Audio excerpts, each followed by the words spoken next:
যুবক ফজরের নামাজ পড়ার জন্য মসজিদে যাইতেছেন। যাওয়ার সময় রাস্তায় এক মহিলা তাকে ডাক দিচ্ছে জানা করার জন্য। ওই যুবকও তার দিকে মায়ের হয়ে গেছেই প্রায়। ওই সময় একটা আওয়াজ কোন জায়গা থেকে যেন কুরআনুল কারীমের আওয়াজ আসছে, ফাআম্মা মান খাফা মাকামা রাব্বিহি জান্নাতান। যে আল্লাহ রাব্বুল আলামিনকে ভয় করবে, আল্লাহ রাব্বুল আলামিন তাকে দুইটা জান্নাত দান করবে। এটা শুনে ওই যুবক চিৎকার দিয়ে অজ্ঞান হয়ে পড়ে গেছে। মানুষে তার বাবাকে খবর দিছে যে তোমার ছেলে অজ্ঞান হয়ে পড়ে গেছে। বাবা এসে ছেলেকে বাড়িতে নিয়ে গেছে। বাড়িতে নিয়ে যাওয়ার পর যখন হুঁশ আসছে তখন জিজ্ঞাসা করছে, বাবা তুমি না নামাজে গেলা, অজ্ঞান হয়ে কেন পড়ে গেছো রাস্তায়? তখন বলতেছে, আব্বা আমি যখন নামাজে যাইতেছি আমাকে এক মহিলা ডাক দিছে জানা করার জন্য, আমি তার দিকে ধাবিত হয়ে গেছি। ওই সময় কে যেন কোরআনের আয়াত তেলাওয়াত করছে, ফাআম্মা মান খাফা মাকামা রাব্বিহি জান্নাতান।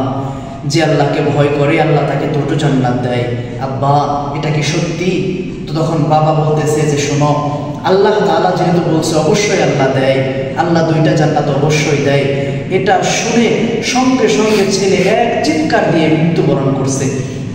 এরপরে যখন তাকে কাফন পরিয়ে দাফন দিয়ে দিয়েছে, বিকেলবেলা হযরত ওমর রাদিয়াল্লাহু তাআলা আনহুকে মানুষ খবর দিছে যে খলিফাতুল মুসলিমিন একটা ছেলে আল্লাহর ভয়ে নিজের জান দিয়ে দিছে। ওমর রাদিয়াল্লাহু তাআলা বলতেছে, এত নিকার বাচ্চা, এত দিনদার বাচ্চা আল্লাহকে ভয় করে নিজের জান দিয়ে দিছে, তোমরা আমাকে কেন খবর দিলা না? আমাকে কেন তার জানাজায় শরীক করলা না? আসো আমাকে তার কবরের কাছে নিয়ে যাও। এরপরে যখন ওমর রাদিয়াল্লাহু তাআলা তার কবরের কাছে গেছে, যাওয়ার পর তাকে বলতেছে যে হে যুবক, তুমি তো মারা গেছো আল্লাহর ভয়ে, তুমি চলে গেছো, আমার মনে হয় আল্লাহ তাআলা তোমাকে দুইটা জান্নাত দান করছে। ওই যুবক তখন কবর থেকে বলতেছে যে খলিফাতুল মুসলিমিন, আপনার মনে হয় না আমার আল্লাহ সত্যি আমাকে দুইটা জান্নাত দান করছে? সুবহানাল্লাহ।